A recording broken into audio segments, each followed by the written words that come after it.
des lacs, c'est pour les vivants un peu d'enfer, le Connemara, des nuages noirs qui viennent du nord colorent la terre.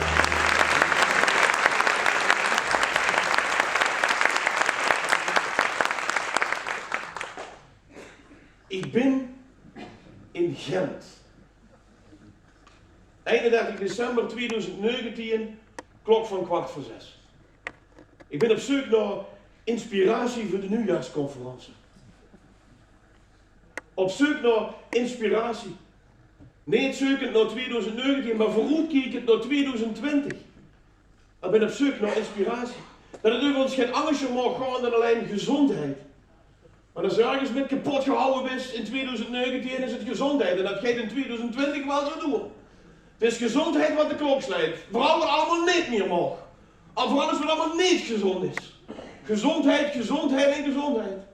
Heb ik van, overigens, veel seks is goed voor het geheugen. Dat heb ik van Erik Scherber geleerd bij de Wereld Draait Door College Tour. Wat mij betreft kan het ganse hoger onderwijs afschaffen voor alleen maar een college tour. Hè? Alleen maar een stuk goedkoper. En effectiever. Maar dat terzijde.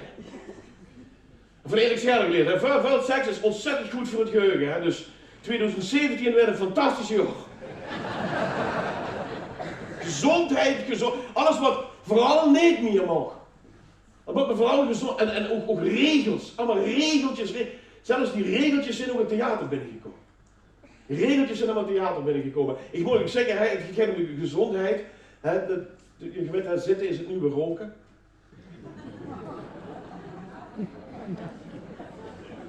Ja, ik sta de laatste tijd ook alleen nog maar als ik rook, moet ik zeggen.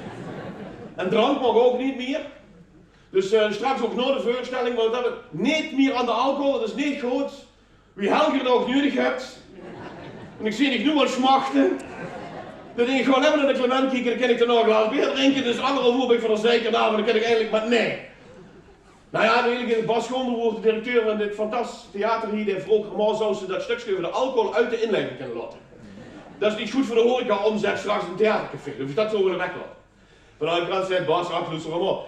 Voor dit mag je in principe niet doen, want de mensen nu houden het einde van die voorstelling toch niet. Dus. Er zijn allemaal maatregelen, regeltjes in het theater ingekomen. Ook de CO2, hè, de CO2-footprint, daar moet je ook rekening mee houden. Dus ja, want hier stoert het nogal geen uit zo, hè. Zo'n 2000 liter, zo per persoon in rusten. En dat blijft ook zo rustig als ik dat zo zie, maar ik zit er allemaal lekker bij, hè. Nee, maar je stoot ook genoeg, en dat is te vuil in één keer. Dus de nieuwe regel in het theater is, dat we even afspreken, dat hier zo in het midden van de zaal, tot aan boven het balkon, dat hier lacht met de linkse grapjes. En hier lacht met de rechtse grapjes. Voorwaar natuurlijk het verschil nog weer tussen links en rechts, want dat is ook niet meer zo helder tegenwoordig. Hè. Voor wat is nu links en rechts? Los van het feit dat ze tegenwoordig ook moest uitleggen wat satire is. Hè. Dat snappen jullie ook niet meer. Want straks voordat je dan ik denk, wat zegt u allemaal, hè, doe vreselijke vent. Ik bedoel meestal het tegenovergestelde van wat ik zeg. Dat is de definitie van satire. Ik bedoel het tegenovergestelde. Nu niet, hè. Dit is wat ik wel bedoel. Hè. Dus dat mevrouw volledig in verwarring hier. Hè. Dus ik bedoel meestal dat we dat even een beetje scheiden, dat je niet allemaal tegelijk lacht. Dan gaat je samen wel onderling wel uitkomen, denk ik. Hè? Goed, maak eens pakken een paar werkgroepjes en kom je dan op en neer bij elkaar en maak je het met post-its of wat van een wieks. Doe maar. Maar ook PFAS moet voor een theater ook rekening mee houden. Of tegenwoordig, ja, ik denk niet dat dat in de grond is, dat is het probleem niet. Maar met PFAS moet voor rekening houden, want als je een of andere Teflon-trul op die hysterie hebt zitten, dan mag ik toch geen kretsje in maken. Hè? Dat mag je. Door al van de andere kant heb je hier op de... Hier als publiek, je hebt sowieso een Teflon huid nodig. Dat vergeet je. Je hebt een Teflon huid nodig. Maar als ze toch tegenwoordig allemaal aan artiesten dus voorbij komen. De meeste artiesten betalen zo'n 20 euro gemiddeld voor een keertje voor een programma. En die artiesten hebben meestal maar een kwartier programma en de rest is audience participation. Die gaan dan samen met het publiek leuke dingen doen. Dus uiteindelijk zit je die voorstelling nog zelf aan het maken bij gebrek aan artisticiteit van de artiesten. Die artiesten die lekker zo in het moment samen met het publiek, geweldig. Audience participation. Doe maar rustig, is allemaal niet nodig. Je hebt 3,5 uur programma. Geen enkel probleem, blijf rustig zitten, niks aan de hand. Behalve die hysterie. Want dat zit ook een beetje de masochisten van het clubje, hè? Dat is toch vreselijk als ze doen. Of gewoon te laat de kaart bestellen, dat kan natuurlijk ook. Ja, maar voor u werd het wel een heel aparte avond, moet ik zeggen. Maar goed, het is gezondheid wat de klok slaat. En daar zou ik het gewoon eens even niet over willen hebben. Alleen hoe moest het dan wel over hebben? Want er moest vreselijk goed kijken wat ze zei. Voor ze het wist, hij steeds ergens zo aan de linkerkant en zo naar links en de SP'er te leuren. Of als ze een ander verkeerd grapje maakt ze weer zo de reiskosten van ver van de VVD kaart, hè? Dus toen moest ze goed kijken wat ze tegenwoordig zegt. Want Gikkerinnen is kaart, Gikkerinnen is boos.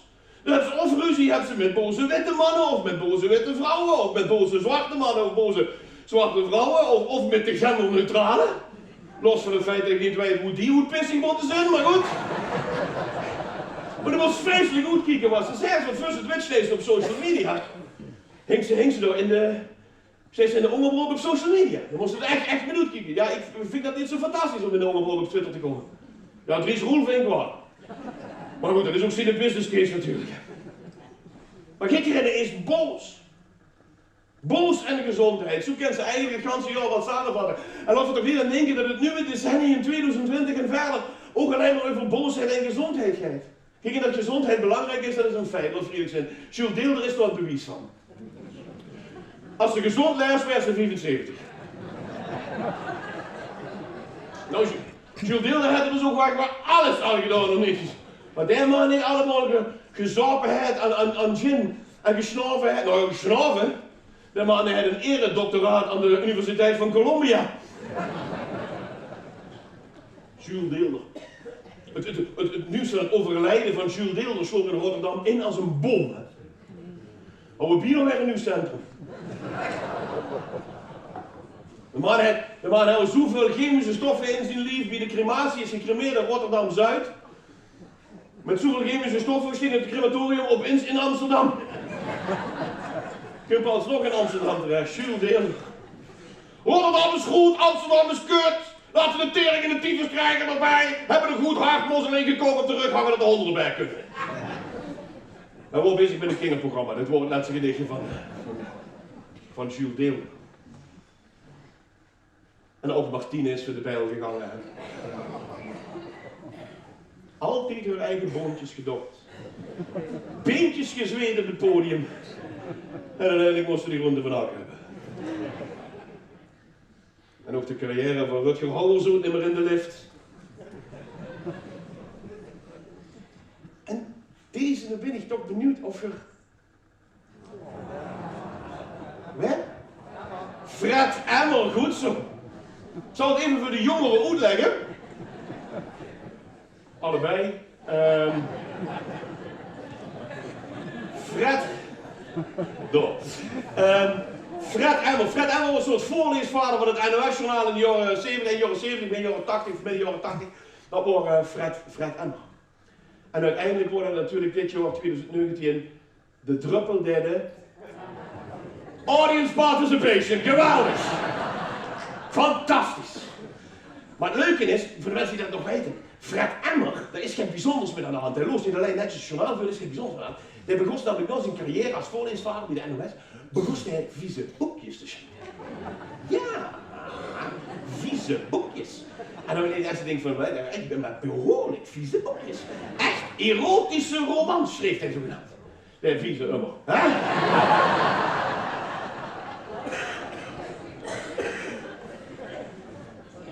Ik ben in Gent. En ik ben op zoek naar inspiratie voor de nieuwjaarsconferentie. Eigenlijk gewoon het ganz simpels om mensen mee te geven dat straks daar in de zaal die mensen daar zitten te wachten van vertel het maar. Nog. Vertel het dan. Geef ons dan leidraad op weg naar 2020. En ik moet het goed leggen, ik houd van Gent. Nee, dat bied ontzettend veel van Gent. Als ik me te veel weer in Nederland, als Nederland weer als in zijn saaiheid zichzelf overtreft, dan ga ik naar Gent. Gent is misschien wel de mooiste, maar misschien wel niet de mooiste, maar een van de ruwste sterren van Vlaanderen. Gent is een stad van tijden. Gent is rood, Gent is ruw, Gent is geweldig. En als Nederland weer te saai werd, dan ga ik naar Gent. En ik ging naar Gent omdat ik me realiseerde dat deze man, Stef Blok, aangewezen is in Nederland als designated survivor. En ik zal het nog even uitleggen, dat onzin wat de Verenigde Staten is overgewijd. Op het moment dat het kabinet Rutte 3 in één klap zou verdwijnen, toen kunnen ze er alleen maar op hopen. Ze kunnen zichzelf er toch niets meer van herinneren, dus wat mag het doet. Als Rutte 3 in één keer zou verdwijnen, is dat de man die de natie gaat leiden. Stef Blok is de designated survivor. De personificatie van de Nederlandse saaiheid. Stef Blok, de vrouw snapt nu waarom hij zo heet. Het is een blok aan de been. Nee, ik werk. Stef Blok. De man is zo ongelooflijk saai als de zelfmoordlijn 113 zou bellen. Huurs aan de andere kant. Ja, snap het doen van het waar. Ga maar een verdieping horen. Zoals de enige man in het ganse land en nooit een hashtag MeToo in de broek zal krijgen. De vrouw van hem regelmatig hashtag waarom ik niet in de keer. Dat is zo in een wits, maar dat is een vakantie, dat is een vrijheid. Dat is ontzettend opgewonden rak van als de vuilnisophaaldienst 10 minuten, ieder is op schema. Zo in. Kent je die lief? Misschien zit je wel aan de getrouwd. Dat soort mensen. Personificatie van saaiheid. Maar in ieder geval nooit in een hashtag MeToo. Ik geloof dat voor alle voorvallen van seksuele intimidatie of misbruik of welke andere variant dan ook die achter een hashtag passen, dat ze inmiddels gikrennen te kak hebben gezet. En dan hebben ze gelukkig nu inmiddels allemaal te pakken. Hè? Of gewoon voor in 2020 of vanaf nu vingen. Ik denk dat we ze allemaal te pakken hebben inmiddels. Want we zijn al langzaam, als het om hashtag MeToo gaat, zijn we al langzaam de geschiedenis in een kroep. Nog niet lang geleden, het woord begin december, kreeg Renoir het aan de stok. Renoir!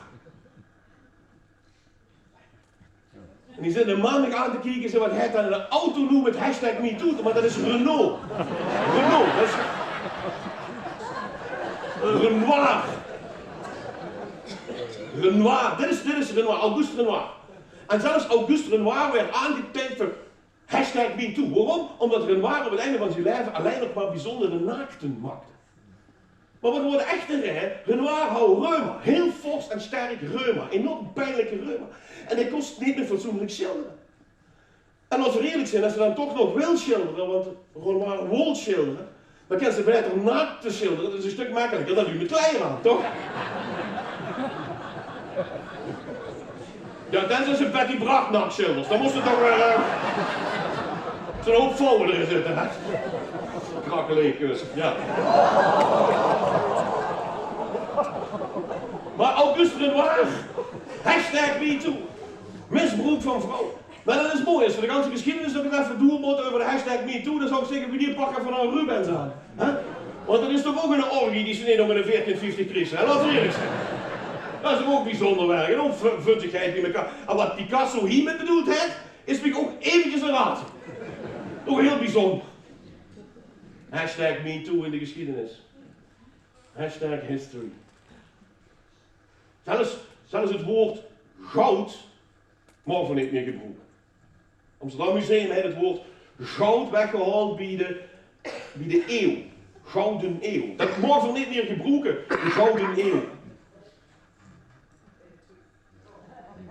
Zo. Moet ook alles zelf doen. Maar in de gouden eeuw, 350 jaar is Rembrandt doen het en we zien het leeg nog steeds niet. We mogen goud niet meer gebruiken hier. Want het wordt voor sommigen geen gouden eeuw. Ja nou en! Oké, dat is een redelijk links zaaltje. Zullen we een paar praatjes even overslaan? Maar het probleem is met al die eufemismen. Met al die eufemismen die we proberen van de waarheid weg te komen, terwijl het eufemisme eigenlijk veel meer waarheid bevestigt dan we ooit hadden kunnen denken. Kijk, als dat niet meer mocht, en je had het al gezien, dan mocht dit ook niet meer. Dit is het melkmeisje van Vermeer. Ja, dat is ook niet leuk voor de lactose-intoleranten. Dan mocht dat ook niet meer. Dan mocht dat ook niet meer. En dit is een Pleistocene, hè? De ijstijd mag ook niet meer, want sommigen nu vonden het gewoon een beetje fris. Dus, dan mocht dat ook niet meer. Met allemaal woorden moet voor aanpassen, moet allemaal eufemismen bedenken, want vanmorgen eigenlijk om de waarheid moet verzeilen. Allemaal woorden moet voor aanpassen. Vluchtelingen zijn mensen met een migratieachtergrond, Zwarte Piet, het is niet meer bespreekbaar. Dan wil ik het niet kunnen voorstellen. Maar zelfs Zigeunerschnitzel. Negerzoen. Ik ben eens benieuwd wanneer we beginnen over het woord Führerschein.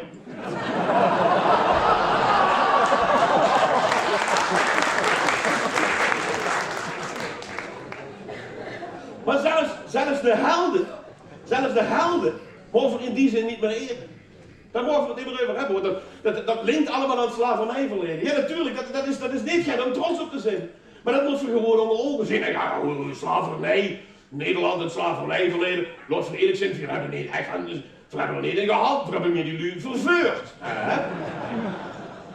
Voor de VOC wordt het meer een logistieke operatie. Cheap wordt toch gelijk, dus ze moest laaien, hè? Dat is koopmansgeest. Hè? Dus daar hebben jullie verveurd, meer logistiek, meer echt gehandeld. Hè? En eerlijk is eerlijk, in de tijd van de VOC deden dat goed en verantwoord. Dat ging hartstikke prima. Dat was ook veilig. Ze snoesjes komen met hun eigen bootjes, denken ze, nou... Hè?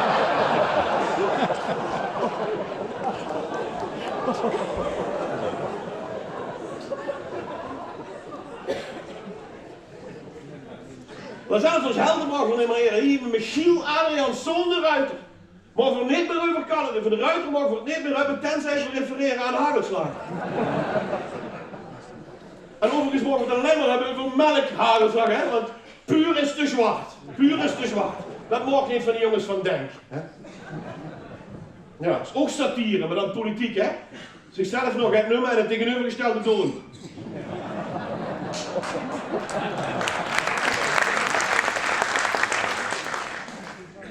Maar ik ben in Gent.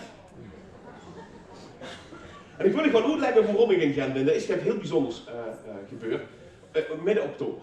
Ik was op bezoek bij mijn neefje in Rotterdam. Bij Maxime. Dat is mijn neefje. Hey, knap ventje, hè? Mijn neef.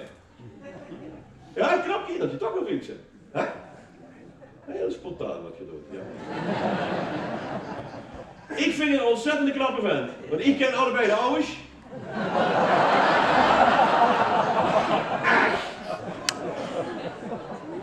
Ik ben toch blij dat een paar geen materiaal dat ik zelfstandig gemaakt heb. De zoon van mijn zus en mijn zwager en mijn zus Vivian, die is heel lang geleden, al meer dan 10 jaar geleden, is die naar Rotterdam verhuisd. Daar ben ik ze ook om precies te zijn, maar die naar Rotterdam. En toen ze zo ging, Vivian is een geweldig idee naar Rotterdam. Ik ga gewoon naar Rotterdam, hè? Gewoon. Vandoor moet gewoon de schepen en nog weer, dus ja. En dan moest dat een beetje positief labelen, hè? Dan moest dat een beetje positief brengen. Vind ik sowieso wel zo doen in het familie, positief brengen, dat doen we met mijn schoolmama ook altijd heel positief. Ik heb al laatst een stukje grond gekocht, maar ze willen niet terug leggen, weet ze dat. Ja, dat vind je grappig, hè? Dat de schoolman grappen vind je leuk. Ja, dat is prima te zeggen, oh, wat ik zou zeggen, dan... Nog een beetje schoonman, ik vind het prima. We hebben een hele bijzondere leuke schoonmoeder, moet ik zeggen. Ik ben er nog een beetje aan het proberen op ideaal gewicht gekregen. 2,5 kilo inclusief urn.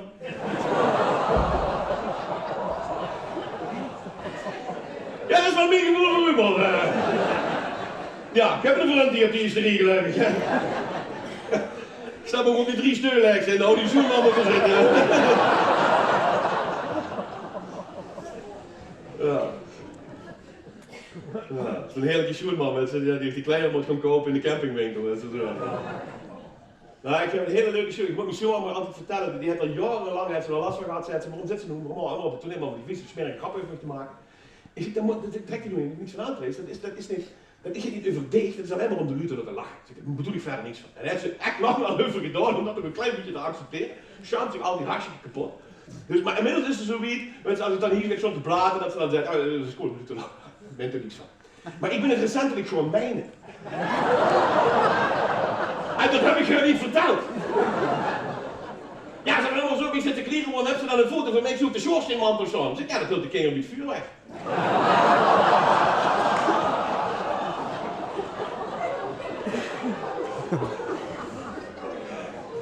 Wat grappig, een paar weken geleden, ik heb gewonnen bij de postcoloterij, een heel aparte prijs. Alles wat ik dan zou wensen, ik mocht dan kiezen, kreeg mijn schoenman 2 keer. Heel apart. Ik dacht, dan hou ik mijn hoofd kapot.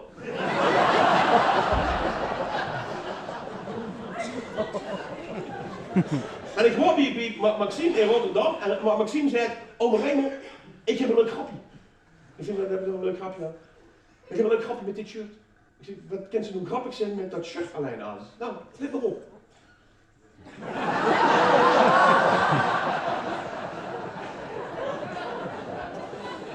En ik realiseerde me, ik denk, er is nooit grappiger dan ik ben. Dus ging de nacht en zien hummen. Ik denk, die jongen is geweldig. En wie het weggaat, ging zo aan de deur. En dan zei hij tegen me, wie het weggaat, zei hij, oma Raymond. Hoor dan maar. Oma Raymond, waarom lachen mensen eigenlijk met jouw grappen? Ik denk, het gelijk. En ik heb het programma weggeflikkerd. En ik ben naar Gent gegaan. En ik hou eigenlijk een geweldig programma. Wat een fantastisch programma. Dat hou een ongelooflijke mooie opbouw gelukkig voor. Prachtige opbouw, een heel erg logisch middenstuk met prachtig mooie verwijzingen, een raamcabaretje, geweldig. En een slot, oh echt fantastisch. Met ballet. En een koer. Nou ja, het ballet wordt de bejaarde Gim van Doeveraden. Het maagde koer van Welten. Maar ja goed, één stum is ook weer een koer hè. Ja. En ik ben in Gent. En in Gent is een stoere stad, wie ik zag. Het is een stad van Jacob van Achtervelde. Jacob van Achtervelde die in de 100-jarige oorlog tussen Frankrijk en Engeland zijn wolhandel in gevaar zou komen. En hij wordt in leen uiteraard bij de Franse koning. En moest trouw zijn aan de Franse koning. Maar zijn wolhandel kwam in gevaar en hij ging zelfstandig onderhandelen met de Engelsen. Gent is tijgen. Gent lukt zich niet bingen. Gent lukt zich niet vastpinnen. In de tijd van Karel V, 1540, niet Karel IV, niet de zesde, maar Karel V. Wordt Gent weer eens een keer opstandig. En wil Gent niet meedoen aan een bepaalde belastingverhoging en wordt weer tijgen en sloot de poorten voor de keizer. En Karel V was ook pissig dat een hele hoop van de notabelen van Gent heeft laten ophangen en de rest blootsvoets door de stad heeft laten gaan met een strop om de nek. En dan denk je, waarom is dat niet om te lachen? Nou, Wikipedia is niets te lachen. En de Gentenaren doen dit nog elk jaar, vanaf 1540, omdat ze denken dat ze toen durfden tegen te zijn tegen koning Karel V, keizer Karel V. En de Gentenaren zijn 4. Dat is ganz geen als trots. We hebben dat niet in ons taal een woord hoe zo ongelooflijk vuil ingebakken zit. 4 is meer als trots. 4 is nog vuil meer. Gentenaren zijn 4. Tij. En ik zoek inspiratie. En ik kom op de vrijdagmarkt. Onder het beeld van Jacob van Achtervelde. En er staat een jongleur. Einde bal. Hoog te houden. En hoe een jongleur normaal 2, 3 of 4 ballen er nog in moet houden, tenminste er zeker 2. En een gecastreerde jongleur. En toen ik kort erbij wil komen en hem wil vragen van, heb ze ook een piepstempje? Zag je, probeer alle bullen er nog in te houden. De wereld verandert zo ongelooflijk vlot. En de technische vooruitgang neemt logaritmisch toe, in snelheid. De telefoon die in uw broekzak zit of in uw tas zit, is 50 keer sterker dan de computer die gebroek is om mannen op de maan te zetten. Armstrong, Aldrin en Collins. Er is veel Collins op de maan gewerkt.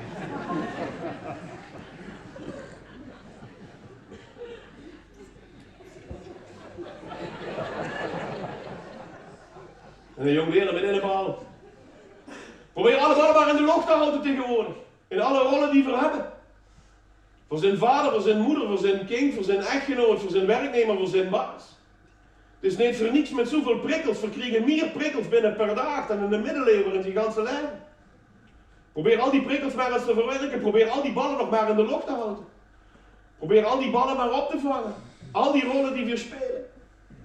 Probeer de ballen maar in de lucht te houden. Het is niet voor niets dat overspannenheid en burn-out aan de orde van de dag is. Inmiddels kinderen van 4 jaar met burn-out verschijnt. De ene tegen de andere, oh pas die de derde burn-out, best door pas. Want wie houdt voor al die ballen nog in de lucht? Wie krijgt voor al die ballen nog in de lucht gehouden? En zeker mensen die in het publieke bestel willen. Mensen die een politieke post ambiëren. Dat vind ik helemaal dapper. Die alle ballen nog in de lucht gehouden kregen. Dat vredig zijn als ze in de politiek nog in wil tegenwoordig. We moeten zo sterk zijn als een leeuw. Sluw als een vos. Flexibel als een slang. Hoeder van de kudde. We zijn een ezel als het wilt.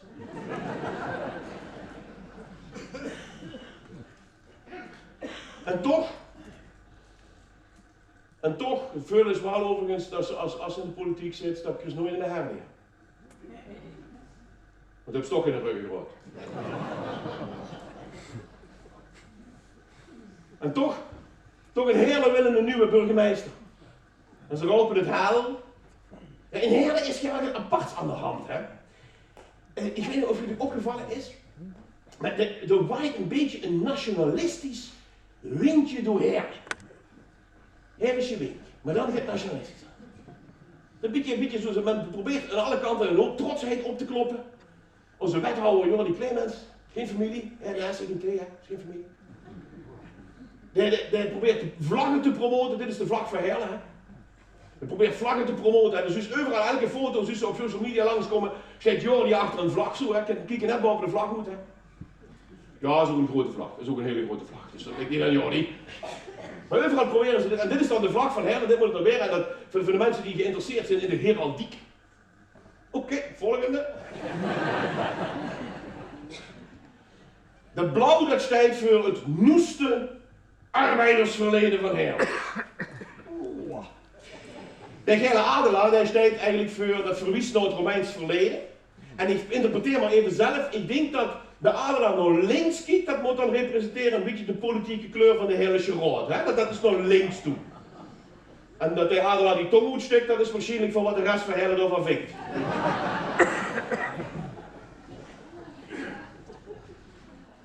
Maar de heersers, we proberen aan alle kanten de trotsheid terug in Heerlen te krijgen. En we hebben zelfs een volkslied. Dat is een volkslied, geschreven door de tekstkunstenaars, goochelaars, Paul de Leeuw. Paul Munsterman en Leo Keulaars. Dat zijn kunstenaars met woord. Dat is absoluut, die hebben een Heerlijks volksliedje. En als Paul de Leeuw gaat schrijven, dat zijn geen kloemelen. Want dat zijn loemelen, ja. Hartstikke leuk, fijn dat je er nog zit. En die hebben geschaafd, en die hebben gewerkt, en gedaan aan die tekst, en geschaafd en gedaan, en 2 keer afgezegd, nog te kort woord.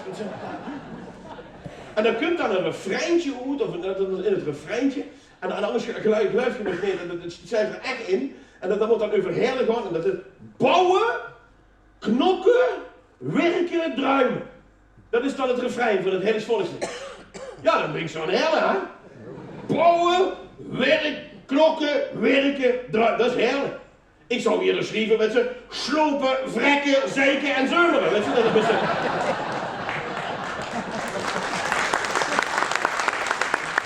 dat is een korte Heerlen.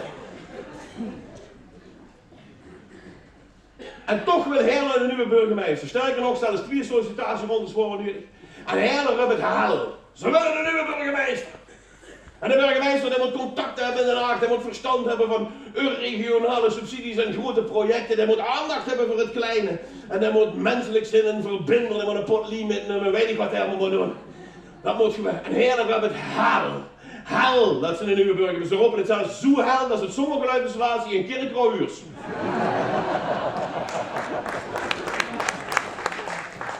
Ze zoeken een nieuwe burgemeester. En als ze al dit soort dingen moest kennen, dan moest ze bijna Superman zijn. Of Supervrouw. Oh, dit is gezellig vandaag. Superman zijn of Supervrouw. En als ik van kryptoniet word geweest en ik hou genoeg air miles om in 1,3 seconden de wereld rond te vliegen, dan hou ik misschien ook zelf gesolliciteerd. Maar als er hier vandaag iemand in de zaal zit en zegt, ik ben van plan te solliciteren op de burgemeesterspost van Heerlen, dan wou je aan een grote S onder het hummen te nemen. Zorg dat je een S nog genaaid hebt, want de kans is vrij groot dat je zelf genaaid werd. Laten we eens over het positiefs hebben. Laten we eens over het positiefs hebben. Laten we het eens hebben over de ja-ja-sticker. Kent je de ja-ja-sticker? Woont je ook in Beekdalen? En hier zit van Beekdalen? Ja, welke kerk daar was ik vragen maar? Groot nut, klein nut, middennut. Klein nut, klein nut. Ja, dat is een heel bijzondere gemeente geworden, ook qua oppervlakte, is heel bijzonder. En, hoe zit je? Nee, het is niet goed. Ik ga wel even aan zijn kiks. Ten opzichte van Australië vindt het met. Ja, dat is wel. Nee, dat is waar. Dat is ook nog in vergelijking tot. Ja, dat is helemaal waar. Maar ten opzichte van Vaticaanstad zit je flink. Hè? Ja. Alleen die had nog geen eigen pauze. Maar daar lopen genoeg van die. Maar goed. Maar Beekdalen is wel een dappere gemeente. Het is nu een gemeente. We proberen natuurlijk op alle manieren te innoveren. Nu de Beekdalen wordt een ja-ja-sticker. En ik zal het even voor de pullie uitleggen. Die allemaal nog geen ja-ja-sticker hebben. Hè? Nee. Wat een ja-ja, of een kindje een ja-ja-sticker, slot van even gewoon weer. Nee, toch even doen, hartstikke fijn. Och, wat is leuk dat je allemaal mee doet. En een ja-ja-sticker ga je de nee-ja-sticker vervangen en de ja-nee-sticker vervangen. En het is ook helemaal nodig om een nee-sticker op te hangen. Dus als je een ja-ja hebt, dan gaat in principe niet meer die nee-ja of de ja-nee of de ja-nee. De bedoeling is dat je op de bierkunst. Alleen als je een ja-ja-sticker, dan kan je nog ongeveer raammateriaal binnenkrijgen. Dus als je een nee-ja of een nee-nee-sticker meer nodig, alleen nog met een ja-ja-sticker op de deur en overal die stickers dus weg. Dus geen nee-nee, ja-ga, maar een ja-ja-sticker. Helder, ja? Prima. Geweldige zaak, geweldige zaak. Gisteren heb ik dit echt 3 keer moeten uitleggen. Geweldige zaak, geweldige zaak. Maar dat is dus een briljant idee eigenlijk. Het principe van de ja-ja-sticker, de crisis weinig maar ongeadresseerd reclamemateriaal. Op het moment dat ze de ja-ja-sticker hebt. En al die jongens die mogen alle deuren die niet gestickerd zijn gewoon voorbij gaan. Dus, eigenlijk werkt het een beetje wie doorcodiceren. Als het zich niet inschrijft, dan is het net. Dat is een beetje het principe. U schriks. Ja, stel nu Chris mijn gezicht ooit. Hè? Ik zou het even gaan googlen, wie je het niet kent zo. Moest er niet aan denken, dat is toen mijn gezicht Chris. Los van het feit dat mijn moeder niet eens inpast. We hebben ook een uitzonderlijke grote bek, dat weet ik. Maar de ja-ja-sticker, op zich is dat briljant. Maar dat is moeilijk, dat is weer niet goed, dat is weer gezever. Ja? En dan wordt natuurlijk weer een hele hoop gaar op de molen, gaar op de molen? Koren op de molen. Kokkelkoren op de molen. Ja, dat weet over. Ja, kokkelkoren op de molen worden. Want het wordt vervelend voor die reclameblijtjes, natuurlijk drukte en voor de winkeliers en wij gaan het niet goed. En toen, als we het dan echt in de politiek niet meer weten, als we echt geen argument meer hebben, wij rieten we dan van stal of hoe het verpleeghuis, de ouderen. Want het was niet goed voor de ouderen. Is toch vreselijk als we het echt niet meer weten? Dan zeggen, ja, de ouderen hebben geen toegang tot de digitale snelweg. En die mensen vervreemden dan. En wij niet meer. En dan krijgen de ouderen. Is toch vreselijk dat je hier overal de schuld van kwijt?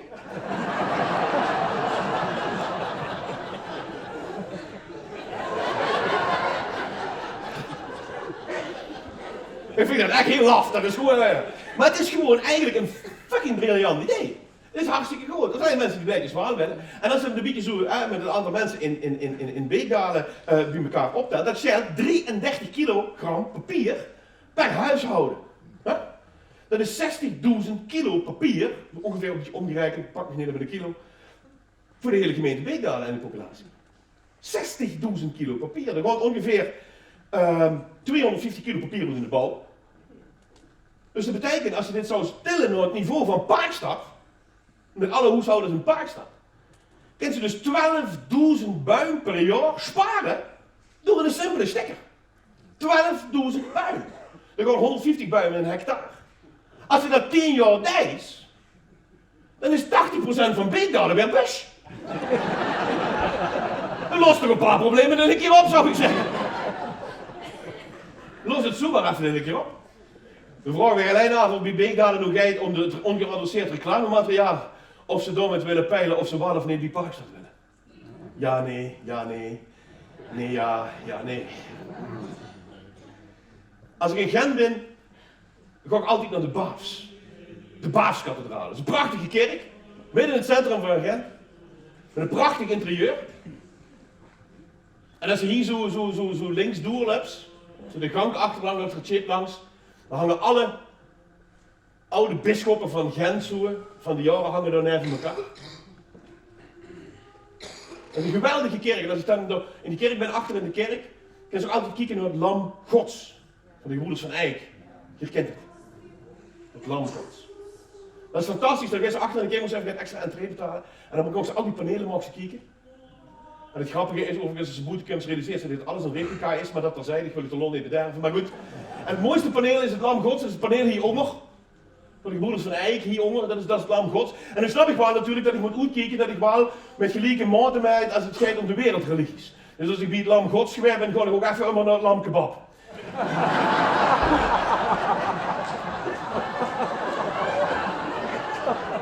Dat vernemen is voortrekken, hè? Dat is. En het paneel linksonder, dat is het paneel van de rechtvaardige rechters. En dat paneel, dat is in 1934 is dat gestolen. En destijds ging in de krant van Gent in 1934, dat deze stoutmoedige diefte snel opgelost moest worden. En het paneel hebben we nooit meer gevonden, deze stoutmoedige diefte. Dat is ook eens mooi taalgebruik, hè. Dat kent ze van Thierry Baudet. Niet zeker.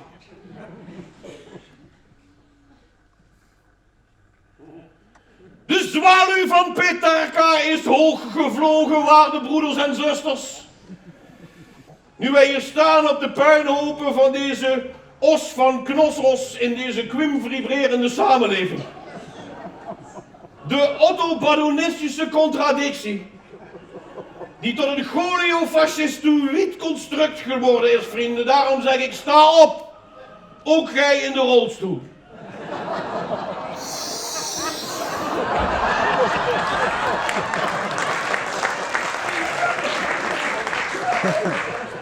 In de verte zie ik de vuurtoren van Efeze, die machtig over het politiek schijnt. Een Heraklitisch werk ligt voor ons waarde wapenbroeders en zusters. Ronkend en stotend en kuchend versloegen wij de patriciërs. Kijken wij uit als Hephaistos uit zijn smidsen. Verlangen wij naar Betanië, de Olympus, de Halikarnassos en nog meer plaatsen die ik uit de laatste folder van Thomas Cook heb overgeschreven. Deze alconistische samenleving, gebaseerd op hoicolytische gedachten die meer anachronistisch zijn dan de muur van het mythische oer. Ik laat het aan u, broeders en zusters. Ik moet nu even mee met deze twee heren in witte jassen, die mij kort zullen meenemen naar een speciaal voor mij ingerichte gecapitoneerde kamer. En laat ik afsluiten met de dissonant die mijn pianospel zo karakteriseert. Oei!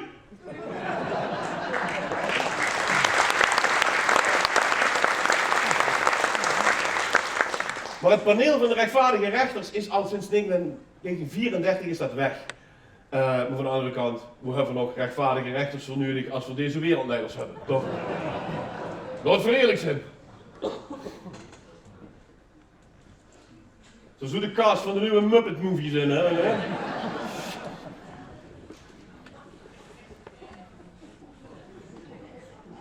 We hebben allemaal lijstjes. We hebben allemaal lijstjes van 1, 2, 3. Zo, aan het einde van het jaar of aan het begin van het jaar hebben we allemaal lijstjes. Ik vind het wel belangrijk dat we weten wat de 1 staat, wat de 2 staat, wat de 3 staat, wat het beste en het slechtste vind ik voor fijn lijstjes. Zodat we weten dat we ook van fan zijn van de eerste. Dat we weten wat het is met lijstjes, hoeveel lijstjes hebben we nu? Lijstjes. 1, 2, 3, lijstjes. Dat we allemaal een beetje snappen, dat we een beetje overzicht gemaakt werden door het Algemeen Dagblad voor ons, hè? Lijstjes. Fijn, lijstjes. De Verenigde Staten hebben ze ook lijstjes. Dat is een lijstje van de 3 slechtste presidenten van de Verenigde Staten ooit. En op 3 staat Trump. Dat is met, hè? En op 2 staat Donald Trump. En op 1 staat Trump. De hele wereld staat in brand. Gans Australië brandt. Toch vinden we het nodig in Sydney een vuurwerkshow te geven. En overal op de wereld brandt het, links en rechts brandt het. En onder de grond, als er een veenbrand zijn die branden met elkaar verbonden. En natuurlijk zien we dat niet. Dan is het onmogelijk om voor ons hier in dat redelijk veilige Noordwest-Europa nog al die branden te lokaliseren en alles van die branden te vingen. Totdat het Kortbieke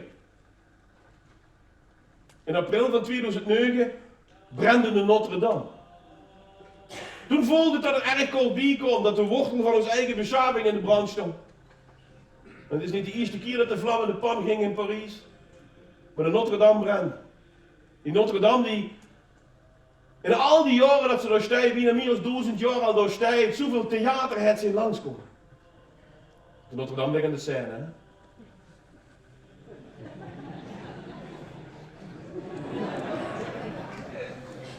Dit wordt de moeilijkste, ja? Als je deze te pakken hebt, dan wordt het wel leuk, ja? Maar de Notre Dame brandde. De moeder aller kerken brandde. Door een stommiteitje. Een stommiteitje, en we hebben allemaal de dag zijn inzakken. En dan komen mensen allemaal giften binnen. Het wordt niet mogelijk om het geld bij elkaar te krijgen voor de renovatie van de Notre Dame. Ze kregen het geld niet bij elkaar. En toen de Notre Dame brandde, kwam gift nog gift nog gift. Inmiddels is zoveel geld bij elkaar gebracht dat ze de Notre Dame 32 keer opnieuw kunt bouwen. Dat houdt toch ook aan als je gekend, of niet? Zelfs kwam hulp uit Nederland. Zelfs kwam hulp uit Limburg. Sterker nog, uit Maastricht komt zelfs hulp. Andere milieu stelde, weet ik hoeveel ton steigermateriaal, 70 ton steigermateriaal als je gaat, beschikbaar voor het herstel van de Notre Dame. Ik wist niet dat andere milieu ook nog een stukje doorbedrijf kan. Dus de André is toch meer een steigergeiger dan een steegeiger eigenlijk. Hè? Hij stommiteitje en de Notre Dame brandt. En een reeks van stommiteitjes heeft geleid tot dit.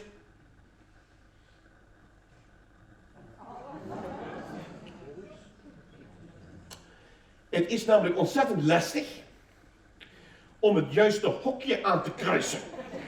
Dat schijnt ongelooflijk moeilijk te zijn. Zo minimaal 60% van Groot-Brittannië analfabeet, dat is toch heel lastig. Maar van de andere kant, als je naar de uitslagen kijkt in Nederland, en het primair onderwijs op het gebied van taal ook gefaald, denk ik, in dit land. Hè? Als dat al het probleem is. Boris Johnson is Prime Minister of good old England. De druim van elke fysiotherapeut. Jeez. Boris Johnson. Als ze de man toch zusten, zo zou ieder zeggen zo van, dat zit gewoon in een hele slechte remake van Are You Being Served? Mr. Johnson, are you free? Ja, I'm free. Johnson, toen er nog geen president wordt, nog geen premier wordt in Engeland, wordt nog niet gekozen, heeft het voor elkaar gekregen als niet gekozen prime minister. Samen met iemand die door erfopvolging toevallig door op die troon zit, het enige echt democratische, oudste democratische orgaan, de House of Parliament, te ontdingen. Dat is toch heel bijzonder.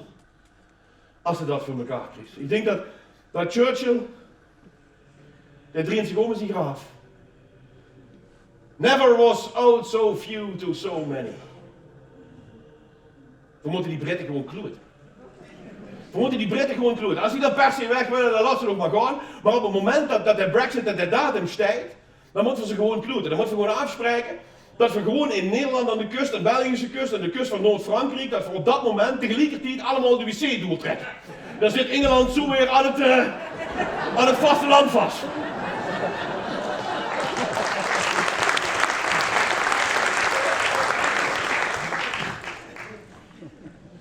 En ik loop, als ik in Gent ben, ook altijd het Schalgehuis binnen.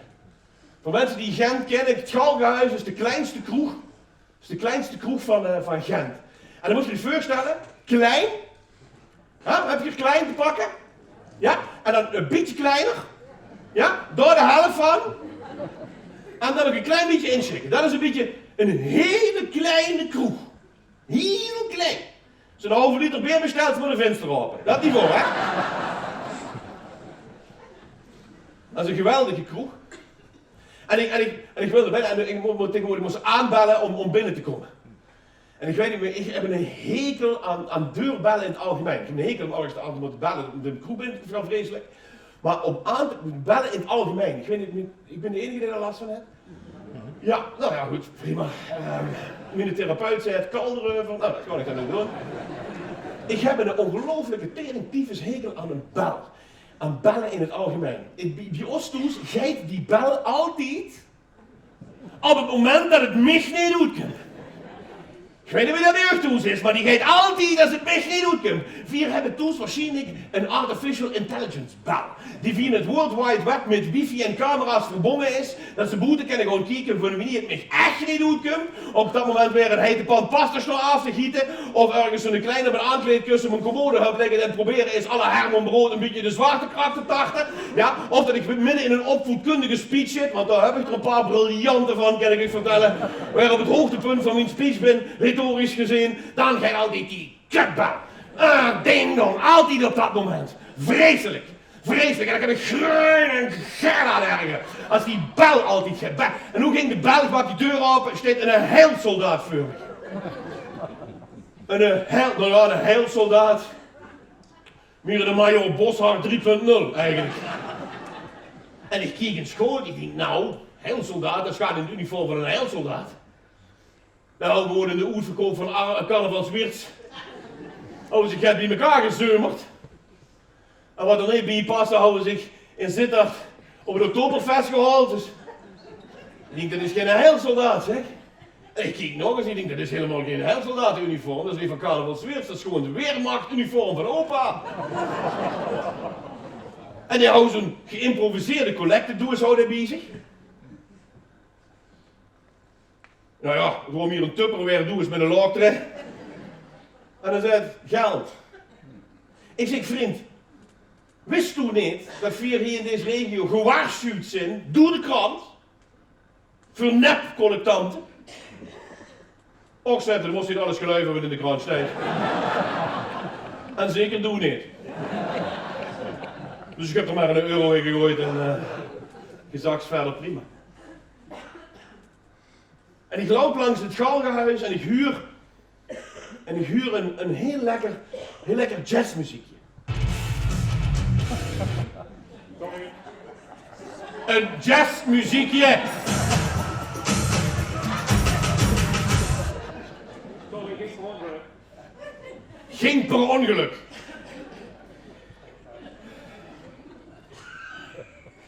Dames en heren, we hebben een vacature voor een geluidstechnicus.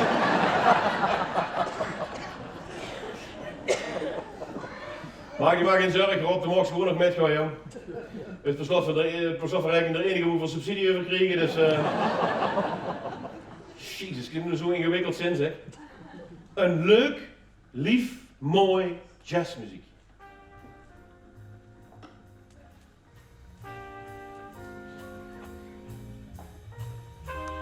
En ik loop dat café naar binnen. Ik moet bukken op een heel klein kroegje. Ik denk, gelukkig ben ik niet zo heel erg lang, dus het past wel. Gelukkig ben ik geen Fries. Want die zijn 3 centimeter langer, hè. De Fries en alles boven de Moerdijk is allemaal 3 centimeter langer. En de Randstad zijn voor 3 centimeter langer dan Limburgers, dat weet vernoem. 4 zijn 3 centimeter kleiner. Het is heel goed dat er onderzoek nog gedaan werd. Schoon dat er gemeenschapsgeld in geflikkerd werd. Dat we eindelijk weten dat 4 3 centimeter kleiner zijn dan die erbarmelijke Hollander, hè? Geweldig. Wat is 3 centimeter? 3 centimeter is alleen maar relevant als het de afstand is tussen die bumper en de bumper van degene chauffeur die kop-staartbotsing, hè? Dan is 3 centimeter relevant. Nee, maar de mensen in de Randstad boven de rivieren zijn 3 centimeter langer als de Limburgers. En dat wil ik ook weten. Heb je dan ook onderzocht wie dat kunt? Komt dat door de randstedelijke duim die de Limburg klein gehouden heeft? Of heeft dat gek te maken met genetica? Dan vooral die hebben rond moeten wielen in allerlei mijngangen. Hoe heeft dat mee te maken? 3 centimeter. Indrukwekkend zou ik zeggen. 3 centimeter. Terwijl we hier overal hier in Limburg van alles en nog wat hebben. Ik ging vroeger bij mijn overgrootvader in Brunsum op bezoek. Hij woonde op de Lange Berg. Nou, in Bochus hebben ze het. Langveld. Ja, precies. En die jongens van de techniek bij mij, die hebben een langleiding. Ja? We hebben genoeg hier, maar ze zijn 3 centimeter. 3 centimeter zijn ze lang. En die 3 centimeter die zullen ze heel nodig hebben als dat zeewater begint te stijgen en we hier binnenkort in Sittard nog strand kennen, ja?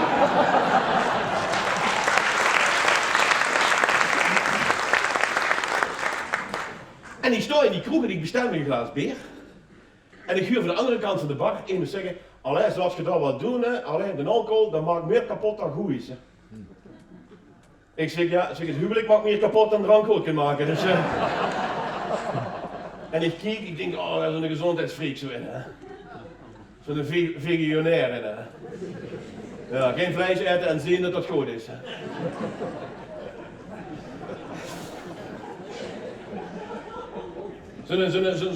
Zo'n linksdraaiende Bulgaarse yoghurtflikker in. Verdamme.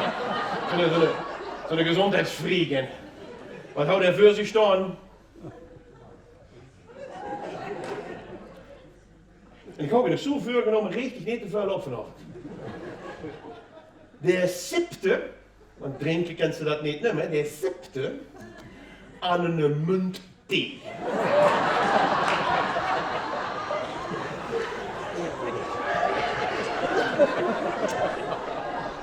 Een munt thee. Warm water met schreunvoer erin. Munt thee.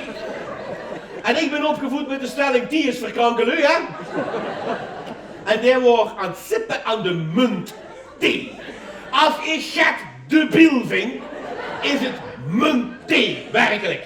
Er is toch niets ergers als het gefeest is, jongen, drink voor de al 3 beren, de shoes en een halve, met een wat? Munt thee? Flikker op, kut! God, gloeiende, nakende. Vreselijk. Kan ik adviseren straks naar de vuurstelling, bestaan wel eens een munt thee. Ben zo nerverig.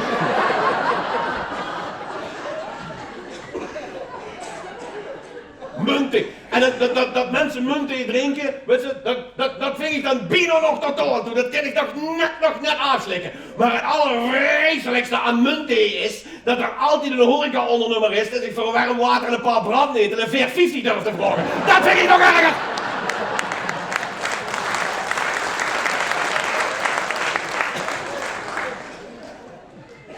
En ik sta in die kroeg en ik denk, sukker die gewoon stomme welsje. En ik bestel me een Mama Lokker. En als je ooit een keer in Gent zit, drink een Mama Lokker. Mama Lokker is een speciaal bier in Gent. En daar mogen ze er maar 2 van drinken. De christenen ook maar 2 van. En niet omdat ze zo weinig hebben, helemaal niet. Maar het is een enorm sterk bier. Nou niet zozeer qua alcoholpercentage, maar gewoon het gistingsproces, maar heel zwaar bier. Dus daarom christenen maar maximaal maar 2. Dus dan in de 7e... begin ik allerlei geluiden te huren. En me af te vragen van, hebben die Belgen nu al hier al half vasten? En die geluiden worden luider en luider en luider. Ik hoor langzaam al Frank Bauer op de achtergrond. En het publiek dat nog leuk vond ook nog. En het wordt drukker en drukker in die kroeg. En gezelliger en gezelliger. Ik voel het vager en vager werden. Totdat in de begon te kallen.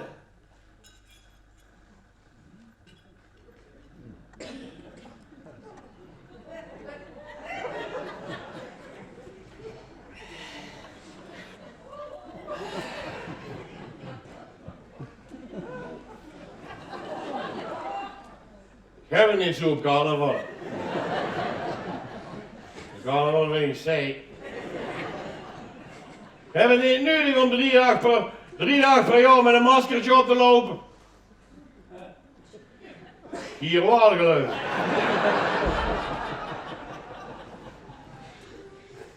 Ik ben met mezelf, ganse lijn ben ik met mezelf in een carnavalsvereniging begonnen. De KKRCA. De Carnavalsclub Remokkelen en de Laf. Dan kreeg ik aanrooien met ikzelf een carnavalsvereniging, maar is geweldig. Ik heb geprobeerd overal bij te komen, ik ben overal moeten uitgeflikkerd. Bij de pingpongvereniging, bij de tennisvereniging, bij de hockey, bij overal werd ik uitgeflikkerd. Nou kom ik heb nogal een vieze karakter. Overal moet ik heb nog een tijdje geprobeerd, een soft erotisch macramé. Weet je wat dat is, soft erotisch macramé?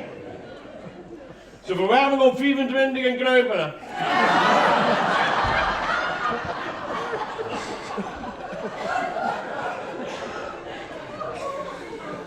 Ik wil met mezelf een ganse lijn voor mezelf bij een carnavalsvereniging geworden, de KKR's, ja geweldig. Carnavalsclub Remokkelen en de Laf.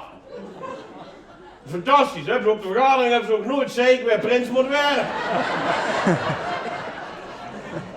Oh, we hebben een vergadering. Oh, ik zoete zeik met mezelf die vergaderpunt 2. Zoete ruzie met mezelf heb ik me zo de vergadering gestuurd. Heb je de rondvraag weer erin?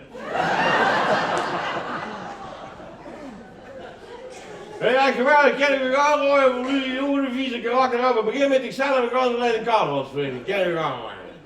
Ken ik gaan rooien. Moet alleen als ze zo bij de bejaardenhuizen er binnenkomt. Moet alleen 11 keer langskomen.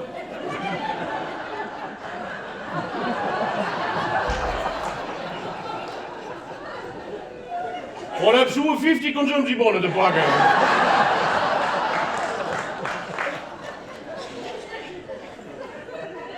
Hé, hoe zwaar moest letten die bejaarden, zoals ze met zichzelf gaan ze de carnavalsvereniging begint, dan willen ze de Polonaise doen. Dan moeten ze een beetje uitkijken, maar dan hebben ze namelijk geen show om mijn arm op te leggen. En die bejaardenhuizen die kennen dit nog, hè.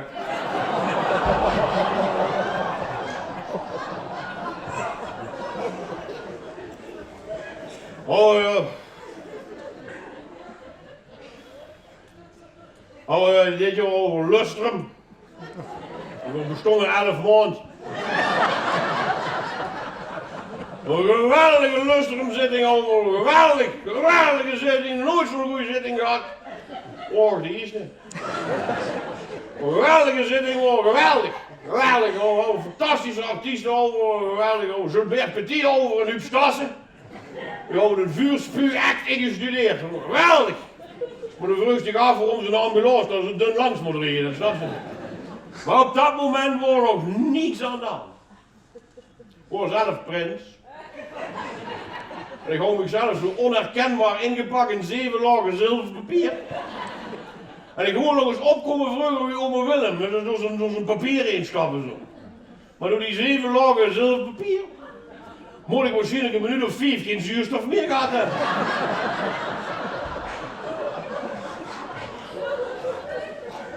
Dus ik val voorover. Ik val zo achter tegen het grootkoper aan. Het grootkoper viel zo tegen de trombones, de trompetten, de piccolo-trompetten. Die vallen zo tegen de klarinet aan, en zo tegen de cello's, de viool. Mooi goed orkest. Mooi tegen de dwarsfluiten aan, die orkest hoort de domino's. Maar op dat moment was nog niks aan de hand. Niks aan de hand. Op dat moment moest die dikke Mogokkel, die Spaanse dikke Mogokkel, zo'n zangeres van 350 kilo, die veld zo voorover. Die veld zo over die eind en met 14 in. En ik zie in de ganse zaal zo in één keer zo de kelder inzakken. Op dat moment komen Gilbert Petit en Huub Stassen op met de vuurspuug, echt de sprinklerinstallatie gedaan. En ik zie zo ganz langzaam de ganse zaal weer komen bovendrijven. Inclusief 354 broodjes frikandel. Op dat moment was nog niets aan de hand. Een grote finale begint, ik loop zo naar ziek aan de buurt, ik pak me geen Thans Maurice zo op mijn arm. Ik ben nog niet halfweg buurt, zo die Mickey.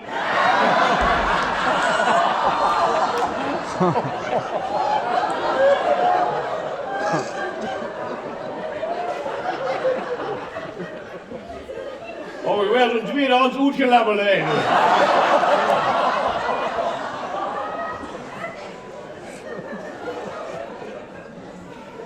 En voor jullie die nog vervelen, die zeggen ik moet zelf ook gaan doen, ik begin met ikzelf een carnavalsvereniging, met ikzelf gaan alleen kennen gaan gooien. Ik begin volgend jaar een shutterie. Dus kijken of ik daar nog voeren nog af zit.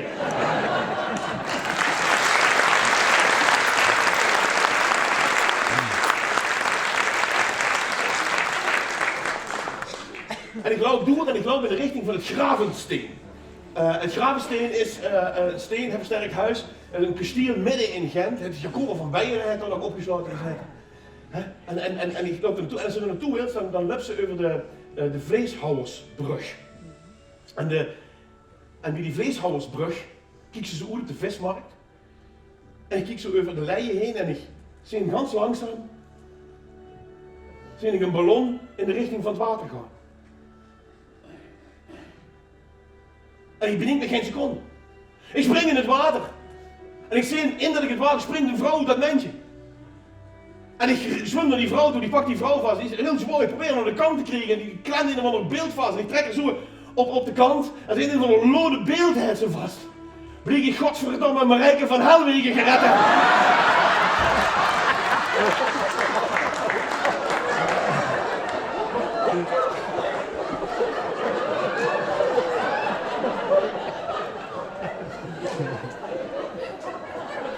Marijke van Helwegen.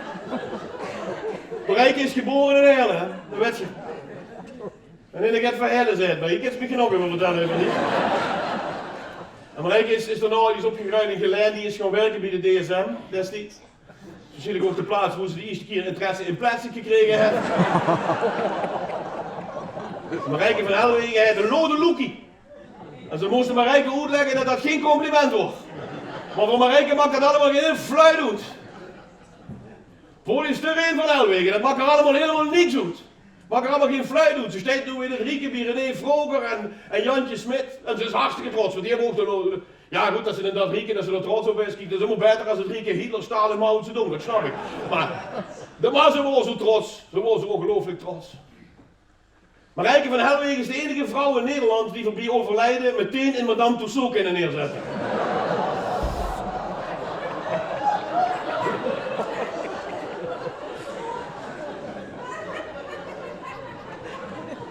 Het huppelend hertje, hè?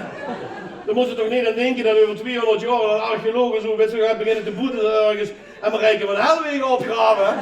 Dat die archeologen dan zeggen, waarom begroven die de Barbiepoppen? Huh?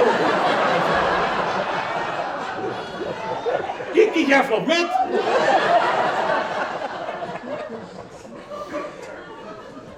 Dat is een ploeg.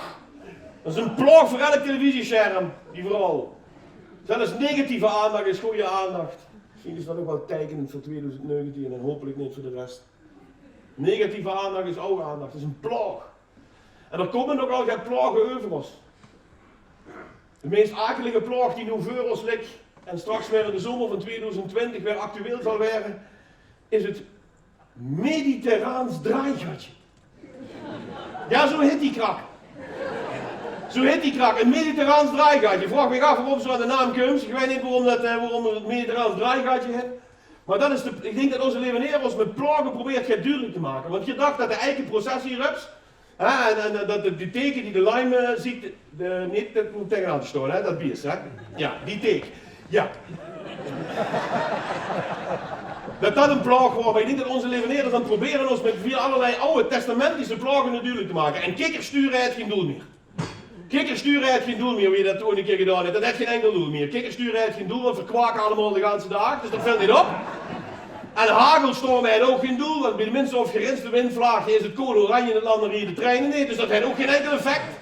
En duisternis gaat het ook niet weer, want Lot Frederiksen vertasten met z'n allen heel erg in het duister op dit moment. Maar dit is het Mediterraans draaigatje. En als je denkt dat het Mediterraans draaigatje de enige plaag is, we hebben ontzettend veel last en krijgen we nog veel meer last van het Mediterraans draaigatje van het Maastrichts verrijkertje. Het Roermonds liegebeestje. Het Limburgs kontekussertje. En het Heerlands slopertje. Ik ben terug op de vrijdagmarkt. En ik sta weer bij het beeld van Achtervelde. En ik realiseer me opeens de maanden in die ballonzoot. Dat heb ik bekend voorkomen. Maar voordat ik er goed achter kan komen, hoe dan maar ik bekend van voorkomen. En dan ben ik te binnen de man aan het café ook. Maar voordat ik te binnen kan zitten, is een demonstratie aan de gang. Van achter komen allerlei scholieren, klimaatspijbelaars. Demonstreren voor het klimaat. Spijbelend. En aan de taalfouten op de banieren te lezen, wordt het beter geweest dat ze toch nog een lesje Nederlands gebed gepakt houden. En ik kijk of ik Eva Thunberg niet zie. Maar die kost niet komen. Dat vind ik heel briljant van die ouders. Ze zo'n hele boze prepuber in huis hebben, zodat vooral tegen de weld schellen. En niet toes. Ja, Eva heeft zijn OV-kaart ingeleverd, dus daar komt ze nergens meer. En dan komen de jongen allemaal aan, ze houden toch een klein beetje in het licht van Eva, willen ze toch een beetje zo'n sfeertje maken. Iemand zei een IKEA-tafeltje bezig. Want dan werd daar flink gedemonstreerd. Ik geloof dat demonstreren waarin is. Ik denk in 2020 gaan we met z'n allen weer heel fors demonstreren. Sinds Woensdrecht hebben we niet meer met z'n allen gedemonstreerd, maar we zijn met z'n allen weer, en de boeren zijn er slop gegaan. De boeren zijn allemaal gaan demonstreren, met de trekkers op weg naar Den Haag. De boeren. En we eerlijk zijn, we stingen toch met z'n allen. Tenminste, ik vind het geweldig dat die boeren gaan staken. Het is terecht dat ze dat doen. Onze bestuurders geen gestort kregen. Goed dat die boeren gaan staken. En vooral, we staan als land staan voor collectief achter de boeren. Op de A2, op de A15, op de A4. Collectief achter de boeren. En ik denk ook dat we vanavond hier een statement moeten maken voor de boeren. Jongens, hebben we nog geld voor de boeren? Goed zo. Voor de boeren.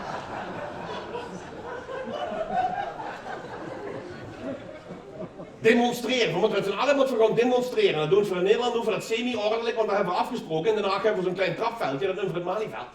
En dan gaan we met z'n allen gewoon voor de stamvoet en dan zeggen we dat we boos zijn. Zo doen we het voor Nederland. En als de boeren met de trekkers gaan demonstreren, dan moeten de bouwers ook.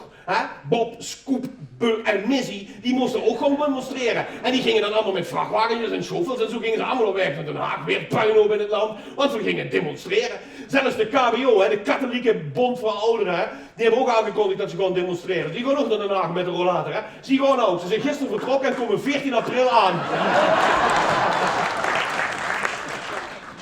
En ik sta op die vrijdag waar een demonstratie is voorbij en achter die demonstratie lopen een aantal supporters van de voetbalvereniging van Gent.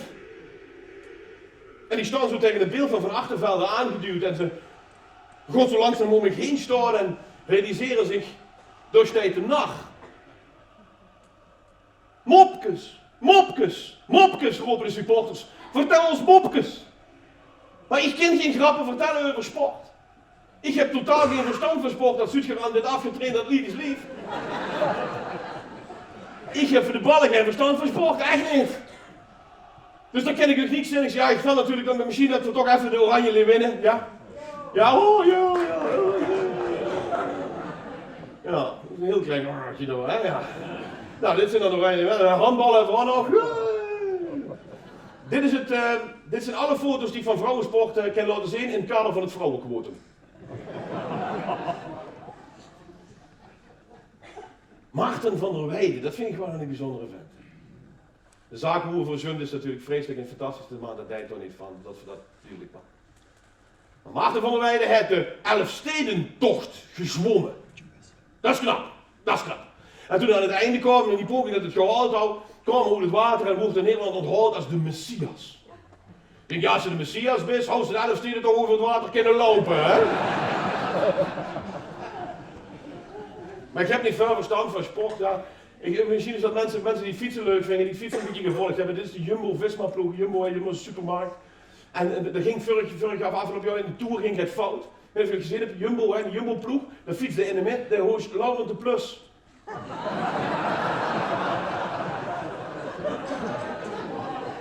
De ploegleider houdt de tuurde van Albert Heijn en de ploegleiderswagen liggen. Ik denk, dat klopt niet. Maar dit vind ik wel de vondst van 2019. Dit is Stef Clement. Dat is geen familie, helaas niet. Stef Clement. En Stef Clement is de allerbeste wielercommentator die we in Nederland hebben. Ik mis nog steeds, dat gekloot van Ducro, dat is vreselijk. Maar ik mis nog steeds Nelissen en Mart Smeets. Die kosten zo heerlijk in die saaie bergritten. Die kosten zo heerlijk ruzie met elkaar maken. Weet je, of de man van Chiappuccino wel of niet, zoeker in de cappuccino al. Ja, heerlijk. En door 3 seconden door zeiken tijdens zo'n saaie bergrit. Geweldig. Geweldig, dat mis ik. Dat kennen die nieuwe kennen dat niet. Maar Stef Clement, die is zo schizofreen, die kan met zichzelf ruzie maken. Die is het niet eens met zichzelf. En ik hoor wel dat Stef Clement kon zeggen, Stef is mijn neef. Dat hoor ik dat je dat kon zeggen. Maar helaas, Stef is geen familie. Sterker nog, ik ben bereid. Want we hebben nogal wat neefjes in de familie Clement. Een hele hoop debiele neefjes, om het maar even voorzichtig te zeggen. Ja, echt 4 grossieren in de debiele neefjes, kan ik ook zeggen. En ik ben echt bereid om 3 neven gewoon in te wisselen, zodat Stef mijn neef werd. Dat is... En zelfs als dat niet lukt, ben ik zelfs nog bereid. Daar ben ik absoluut toe bereid, zo adoreer ik Stef Clement. Ik ben er absoluut toe bereid om zelfs, dat ik dan de nicht van Stef Clement werd. Alleen het risico is dat ik dan dadelijk hier zo sta met wijnen, wijnen, wijnen.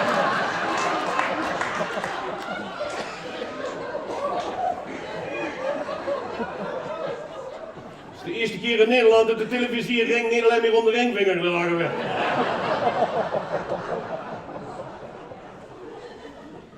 Mopkes, mopkes, mopkes, mopkes roepen de supporters. Maar ik kan geen grappen vertellen over voetbal. Ik kan geen grappen vertellen over sport. Ik heb een hele akelige, nou ja, nogal een teleurstellende ervaring op het gebied van sport.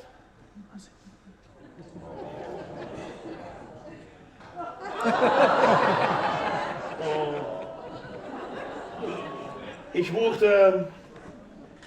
Sport en ik, dat is geen gunstige combinatie, kan ik zeggen.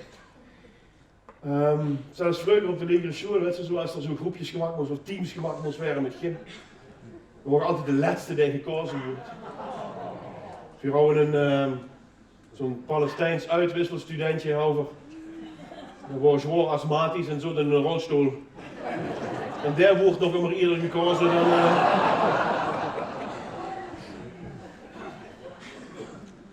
Meestal mogen 4 veerpunten voorsprong, want 4 heb ik Clement. Ja, pak maar 5, zeggen mensen. Pak maar 5. En ik moet een jaar of 10 of 11 of zo gaat geweest en denk ik dat het ongeveer is, dan ben ik gewoon voetballen. En ik ben opgegroeid in Schaarsberg, landschap, Schaarsberg. En ik heb gevoetbald bij Colonia, dat bestaat nog niet meer. Geen Duitse band, hè? Nee, rustig. Nee. Colonia was dat. En ik word ingedeeld in de E2. En dat in de E2 omdat er geen E13 wordt. Ik durf hier voor in de volle zaal wel te zeggen, dames en heren, ik ben volledig motorisch debiel. Hier ziet je mij namelijk in actie. En ik denk dat ik echt heel erg indrukwekkend aan het doen ben, maar de andere spelers zijn er niet van onder de indruk. Sterker nog, ik denk niet dat ze zich het moment nog kunnen herinneren. Hier ben ik ook in actie, maar er is geen bal te zien in de buurt. Hè. Ik vergeet nooit meer, ik heb deze foto's zijn gemaakt tijdens een toernooiwedstrijd en ik heb niet zo heel veel speelminuten gekregen. Deze foto's heeft papa van mij kunnen maken omdat de trainer 100 gullen en een paar vliegkaarten voor het striktheater gegeven heeft. En door mocht ik even zulke foto's gemaakt kosten werden. Ik ben maar een half jaar is het ongeveer geweest. En dat is echt niet gelagen. Er zit de trainer tegen me, Remar komt zie en hey Remar, er zijn ook andere sporten.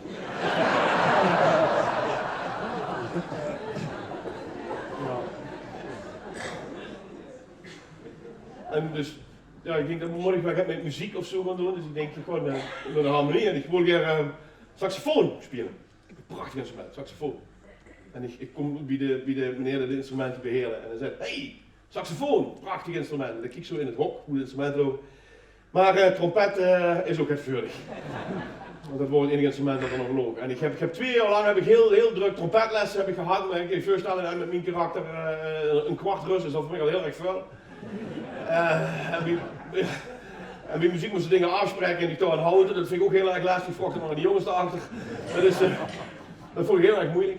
En na 2 jaar had ik respect voor mijn trompetleraar, hij had 3 suïcidepogingen ondernomen. Toen werd ik gewoon echt 2 gelijk geworden. En dat is echt, het is niet gelagen, na 2 jaar zei hij tegen me, Remar, hey, voetbal, is dat niet echt voor je?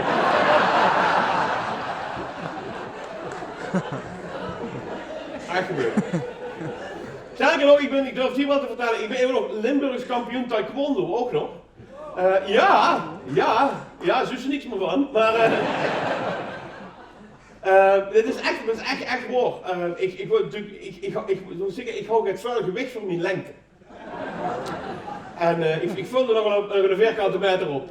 Mijn noemen ze ook wel eens de kuub.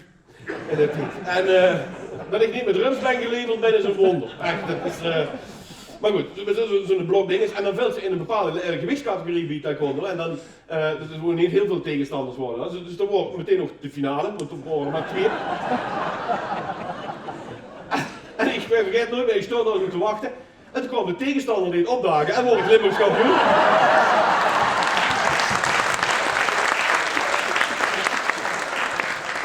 De beker heb ik nog. En de supporters die huren natuurlijk aan mijn dialect dat ik niet uit Gent kom. Want ik spreek namelijk wel alle letters uit. En ze vroeg ze zich af, dan leggen we dus uit wat er met Roda aan de hand is. En er staat, en ik probeer het uit te leggen voor de supporters aan de hand van een verhaal.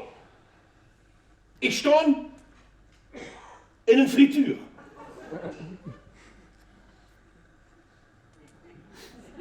Ik heb altijd, als ik aan dit deel van de scène begin, krijg ik helemaal zin op frikadellen. Ik weet niet waarom. Ik heb helemaal zin op een frikadel. En een frikadel is ook een frikadel meer tegenwoordig. Hè?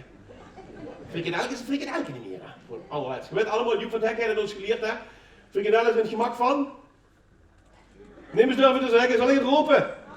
Gemalen koeienkut, precies, ja zeker. Ja, ik heb het niet verzonnen. Joep van het Hek heeft het gezegd. En alles wat Joep van het Hek zei is waar. Volgens Joep van het Hek. Maar het is zo, nee, het is gewoon havervlees, mag je doet, frikadel is lekker, fantastisch vet. Heerlijk. En als er niks veel lust frikadel is, gewoon meer op curry mayonaise. Geen enkel probleem. Of uien, mag je doet, wat van Tommy, ken allemaal. Helemaal niet goed. Goed, ja. Alleen de frikadel is de frikadel niet meer. Want tegenwoordig zijn allerlei mensen allemaal culinaire dingen met frikadellen.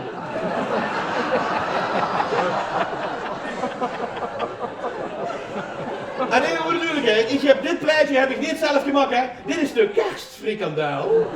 Ja. Dat zijn dus allemaal blaadjes van goud. Hè, gemaakt met een soort besjes erop op de kerstfrikandel. Omdat het ook nog een sterrenniveau moet krijgen. En nee, wacht even, maar dat ken ik ook. Ik kom volgend jaar op de markt met de cheddardel. De cheddardel. En de cheddardel is een frikandel en er werd onder hoge druk, werd door gloeiendheid de cheddarkiers vloeibaar ingespoten. Dus op het moment dat ze mijn bord hebben slikken en de schniet hem open, sput ik gewoon cheddarkiers van 74 graden recht de baf in. De cheddardel. En dan kunnen ze dus allemaal leuke activiteiten met organiseren, tools met ze. Als ze hem heel snel afgaan, zo zitten. Door de ganse kamer over cheddardellen en over bordspeling over te maken. De cheddardel. En dat werd fantastisch, dat werd een succes. En ik ga echt wel vanaf, als hier ook goed vindt, ga ik het octrooi een patent aanvragen. Want de cheddardel werd het succes van 2020, 21, 22 en 23. De cheddardel. En ik ga allemaal pretparken opmaken. Cheddardelland. Ja, dat ze gewoon een prachtige achtbaan en die constructiefouten hier weg hebben van een 9 en een 8. In een buurtje kan zitten, dat ligt op een frikandel. En zo lekker kind gewoon cheddar. Ja, de cheddardel. Oké,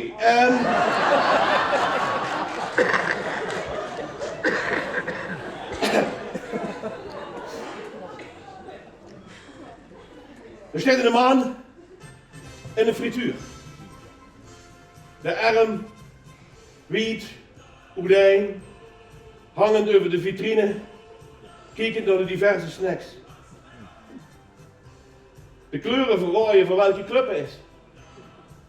En hij zit triest in die frituur te kijken naar wat hij wil eten.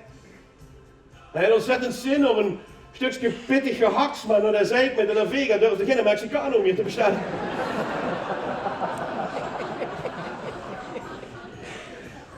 En de Bami-blok durfde ook niet aan te raken omdat een natte vuile denken aan het bedrijf van schroef. In ogen glieën langs de rolmops en met op de kop van cola hebben te zien.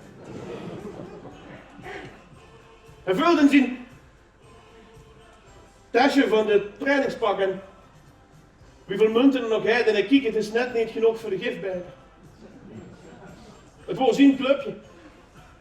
Zijn club, maar hoe zijn zijn kompels doen hoe het misgaat? Hij nog geprobeerd in een wanhoopspoging te lijmen, geprobeerd kompels in het Mexicaans te vertalen. Voor wat dat gringo.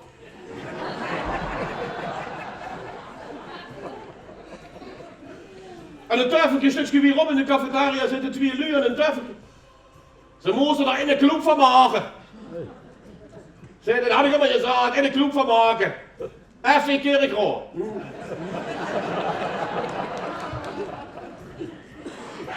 FC Limburg. Daar waren de 2 heren er wel over eens. Vroeger waren ze valikant tegen, maar ze worden nu vreselijk eens. Het moest allemaal FC Limburg werden, het moest maar bij elkaar. En vooral de einde, daar wordt het toen al mee eens. Maar niet zozeer dat het denkt dat het de toekomst van de clubs kost zijn, maar meer omdat zijn zoon werkte bij het beveiligingsbedrijf dat nu gewoon om al die mensen bij de provincie te beschermen tegen die idiote fans. En de eigenaren kijken maar aan. En normaal als er gewonnen wordt, wordt een frietje met en als er geen punten worden bij de wedstrijd, wordt het gewoon een koud frietje. En de eigenaar geeft hem een frietje oorlog. En hij pakt het aan en denkt, ja, voetbal is oorlog. En Roda is toch immer nog een beetje meer als alleen speciaal.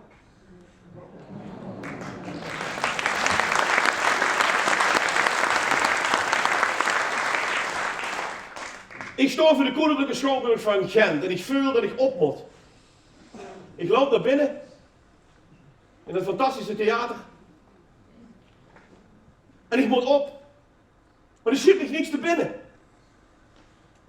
Er schiet me compleet niks te binnen. Ene grote blackout. Ik heb een blackout niet toe. Ben, god nou ja. Het is ongelooflijk dat een genoemd is door een vervoeging van zijn. Dat is, dankjewel Ben. Oh. Ja, en dat er nooit is, hè. Dat is ook zo typisch. Ben Koper. Geweldig. Ken ik je aanrooien voor feesten en partijen. Dat is ook leuk op crematies. Ik heb gewoon voor niks het leeg doen. Echt geweldig. In het leeg kunnen we doen als het Ben Koper was. Ja, goud zal het nooit weer. Dat is bij Koper blijven staan. Nou, kom voor beginnen, ja! En ik sta op het podium. En er schiet me niks te binnen. De nar zakt door de knieën. Zit op de knieën op het podium, kijk over in een lege zaal. Op zich ben ik dat gewend, maar er schiet me niks te binnen, terwijl de eerste zin, de allereerste zin in een programma is de belangrijkste. Als de eerste zin goed lukt, dan gaat de rest van het programma goed. Als ze de eerste zin verkeerd inzet of aanzet of omzet, dan vecht ze door de ganse avond tijdens de voorstelling tegen. En ik kan mijn eerste zin niet herinneren. En ik stond op de knieën. En ik denk, ik kan maar één ding doen. Onsamenhangendheid warrelde in mijn hoofd. Ik denk, ik kan maar één ding doen als de nacht staan op.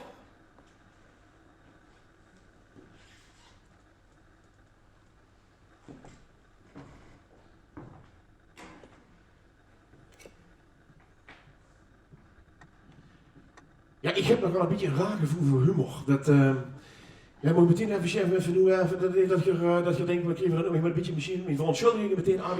Ik heb nog al een raar gevoel voor humor. Dat is, als bij ons toe en ik kan collecteren, laatst kom ik eens collecteren voor Alzheimer. En ik gooi er zo'n paar euro in dat ding en dan zegt dankjewel. Ik zeg, we worden er wel even voor. Ja, dat is een beetje mijn gevoel voor humor. Ik heb een beetje een raar gevoel voor humor, dat moet je me maar vergeven. Dat is ook ongelooflijk ons, heb je een raar gevoel voor humor heb ik. Goebbels en Göring zitten in een auto. 1943, het is 's avonds slecht weer, regen op de vuurroute. Goebbels en Göring in een auto. 1943, op een gegeven moment ging over een hond heen. Wie zo over de keuter heen en Goebbels stapt zo uit en zei, dat kan je toch niet maken? En Göring zei, dat gaat niet. Ik zie daarachter een boerderie, ik loop wel even naar die boerderie, dat ik de boer even schadeloos stel. Ik heb er niet zo zin dat via hem over de hond kapot, dat we mijn hond kapot gereden hebben.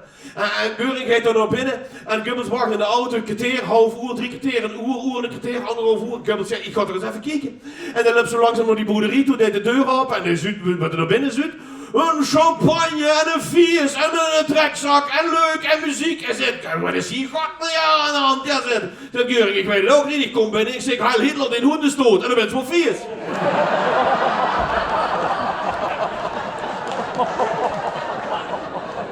Ja, ik heb een beetje een raar gevoel voor humor. Dan moet ik toe een beetje een raar gevoel voor humor.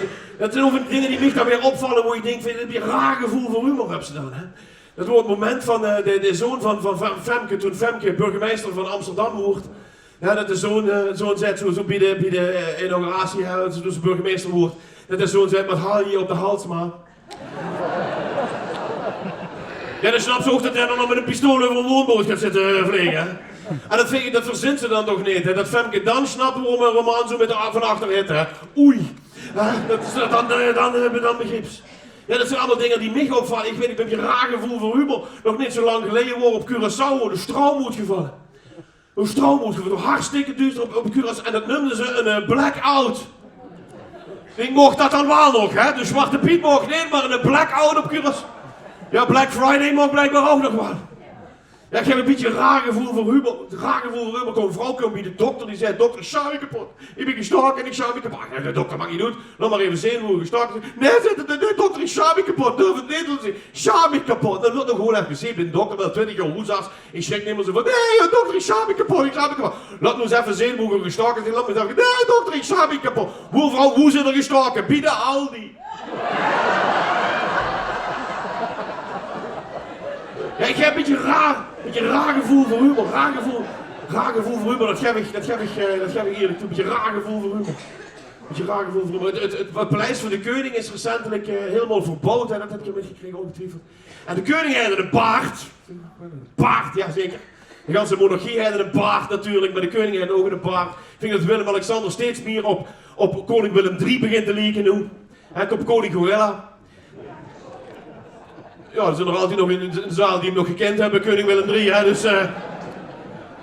Maar ze hebben een kamer ingericht in het paleis, dat is helemaal geweldig. Het paleis, hebben ze de DNA-kamer heet dat. Daar hebben ze het DNA van de koning, en het DNA van de troonopvolger, als ik me niet vergis, hebben ze het DNA dus op de moer gemaakt. Dat is de DNA-kamer. En daar zijn ze ontzettend trots op, want dat is nieuw, dat houden ze nooit gaan, DNA-kamer.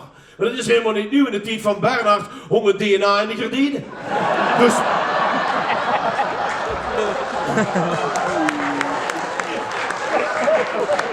Een beetje een raar gevoel voor humor, dat geef ik eerlijk toe. Ik heb een beetje raar gevoel voor humor. Albert Heijn, die hebben het nieuws bedacht, die hebben die zin aan het dynamisch afprijzen. Dat vind ik echt heel fantastisch, dynamisch afprijzen. Dat betekent dat de computer die erachter zit, dat hij zo intelligent is dat hij zelf al kan berekenen wieveel producten nog in het shop liggen, welke producten er al liggen. En aan de hand van de verkoopprijs dan wel de inkoopprijs gewoon de prijs kunnen bepalen. En daar hoeft geen medewerker niks meer aan te doen. Daar hoeft geen kortingstickertje meer opgeplakt. Dat deed de computer allemaal zelf. Dynamisch afprijzen heet dat. Vind ik geweldig dat ze dat allemaal wel kunnen bedenken. Hè? Dat ze een computer, let wel, een computer, de computer houden ze leren pokeren. En zelfs de computer kost nu al bluffen. En die kost leeg. Dus als een artificial computer, een artificial intelligence computer, als ze ook kunnen legen en bedreigen, vind ik dat ze ook met een computer misschien kunnen trouwen.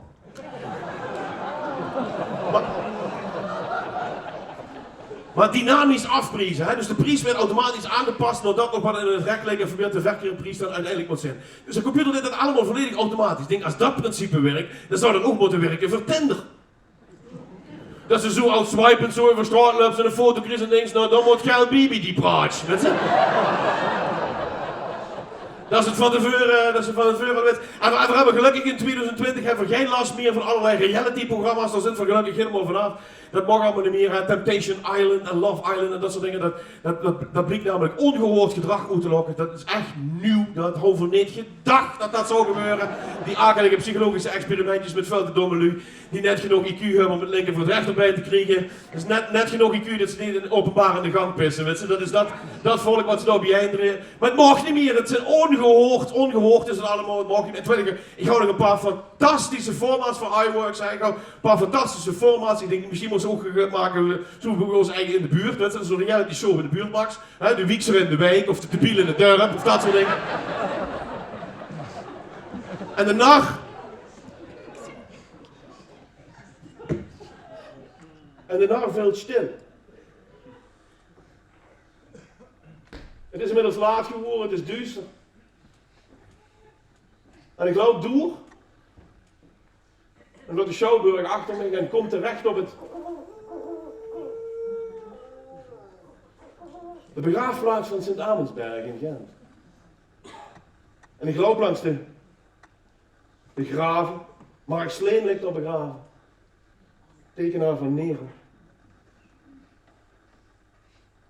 En ik kom aan een open graaf. En ik zie op het bordje, hier rust J.J. Nach. Overleden in januari 2020.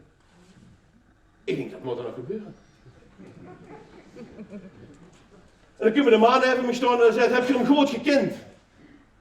Ik zeg, nee, ik heb hem helemaal niet goed gekend, maar de man kun ik ergens bekend van voor. Het lijkt wel of ik in Gent steeds en voortdurend dezelfde gezichten zie. En dan begint hij tegen mij te kallen. Dan begint hij het uit te leggen. En langzaam verdwijnt hij in Gent wat al heel diep verborgen zit. Ja, zo. Hè? Delik. Ja. Zijn we even onder ons, hè? Ja. Fijn. Hè? Ja. Het is een mooi vak, hè? De uitvaart. Geweldig vak. Veel respect, hè? Veel respect komt erbij kijken. Ja, ja, ja. Maar blijf rustig zitten. Hè? We zijn per slot van rekening allemaal palliatief bij geboorte. Hè? Blijf rustig zitten, ik heb de tijd. Ik zie het vanzelf wel komen.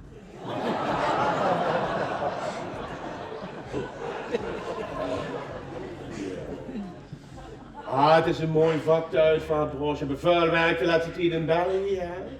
Ja, veel werk in België.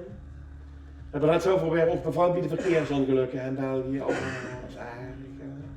Net zoveel weer 8 mensen tegelijk, 8 slachtoffers tegelijk. 4 bij het ongeluk en 4 bij de reconstructie.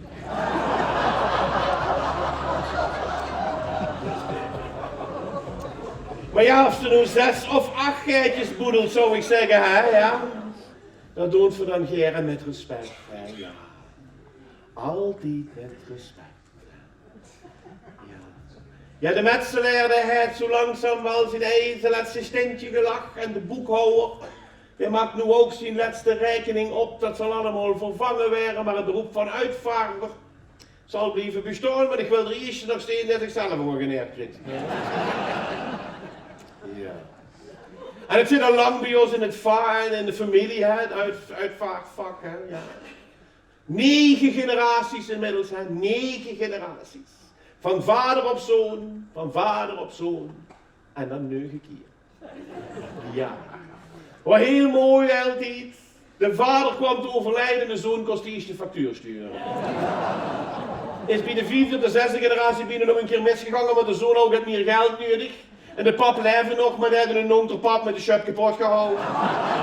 En zo kost het familiebedrijf toch bier. Maar altijd met heel veel respect. En we proberen de laatste tijd ook het humor toe te voegen. Hè? Mensen zijn er nog niet altijd aan toe. Hè? Nee. Maar 4 vinden het wel leuk. Net een mevrouw die al een leven lang in de schoonmaak gewerkt. Over op de kist wie geschreven, opgeruimd staat netjes. Familie kost het nog niet echt waarderen, maar...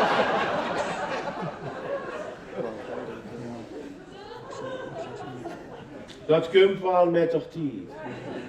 Ja, het is een prachtig vak. Maar soms werd het niet ook te veel. Op zo'n dag heb ze 4 begrafenissen, 5 crematies, wordt ook pas een heleboel toes. Op het laatste ogenblik van GroenLinks, dat wil gecomposteerd werden. Ja, dat is steeds even te wachten, hè. Dat is steeds even te wachten. En ook moderne technologie, hè. Steeds meer moderne technologie, ja. We hebben inmiddels ook een navigatiesysteem, een TomTom in de kist, hè. Riep voor de begraafplaats op, huur ze vanuit de kist, bestemming bereikt.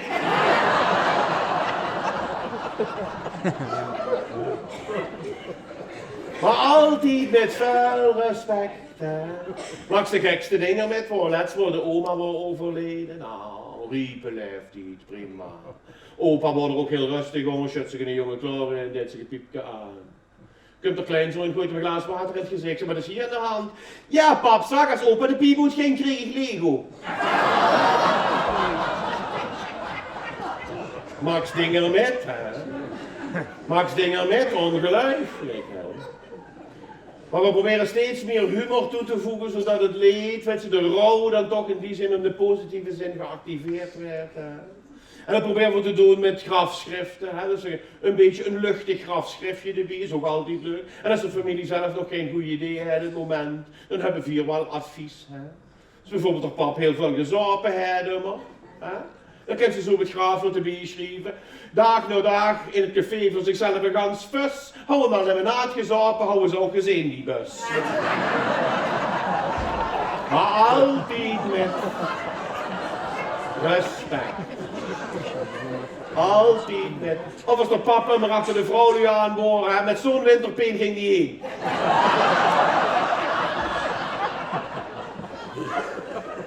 Altijd met rust. Maar de gekste dingen mag ze in deze branche met. Hè. Oh, de maanden waren overleden, maar mensen op vakantie. Jeruzalem waren ze op vakantie. De man had ook heel geklaagd tegen de klaagmoer. Voor omgekiept, hartinfarct, doe het. En die vrouw wil per se dat meneer gerepatrieerd wordt. Denkt ze nog eens echte liefde, hè? Hij moet echt gerepatrieerd worden. Het leek het zou en moest hier begraven. Maar het kostte 7.500 euro. Hè. 7.500 dollar door de grond geboedeld, als 500 was ze klaar. Hè. Maar mevrouw wil per se 7.500. Zie mevrouw 7.500 euro voor 500 euro heb je er minder zand tegen. Dat is zo geregeld, hè? Nee, ze wil per se die 7.500 euro betalen, want hij moest gerepatrieerd zijn, mevrouw. Waarom dat? Ja, zegt ze, het is niet de eerste die daar opgestaan is.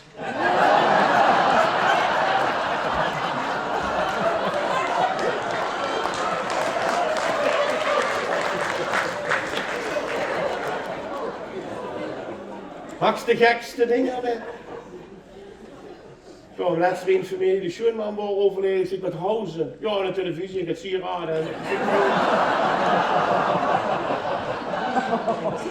Dus ik nee, dat bedoel ik niet, wat Hausen, hè? Ja, de kutkarakter. Nee, zeg, wat is er, wat wordt er dan gebeurd? Ja, zei dat is zo vreselijk verhaal wat er gebeurd is. Zo vreselijk verhaal, we gingen bij de Schoenman eten, zo op de kelder in om een paar appel te pakken. Vulden we de vierde trap van onder, zo krak, nagel over, doe het. Zeg, wat erg, en toen, ja, dat was Chinees gehouden.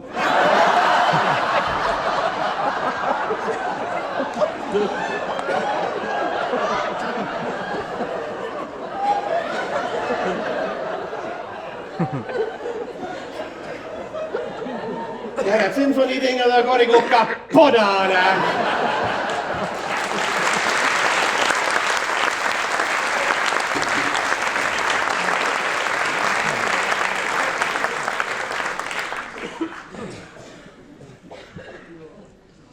En de man is fertig.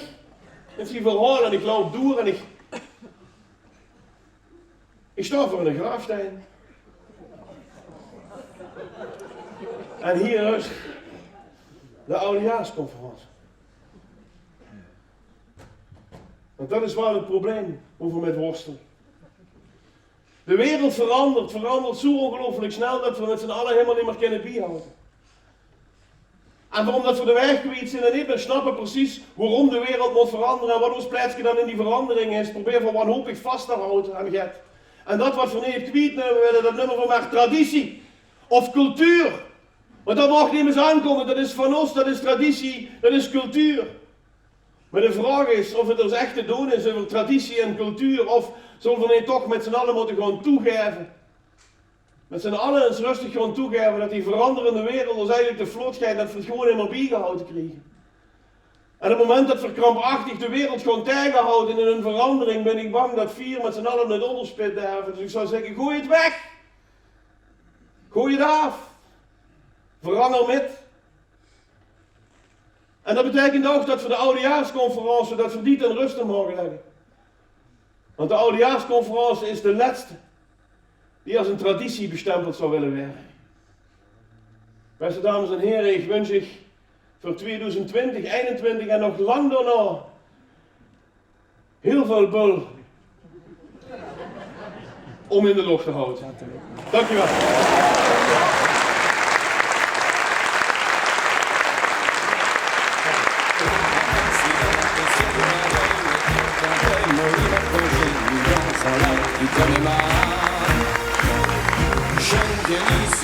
Je suis catholique, Maureen aussi, les deux en Marie de lui, Marie la nuit. Petit peu arrive à la connerie et de galeries sont arrivés dans le comté du Panama. Il y avait les connards, les conneries.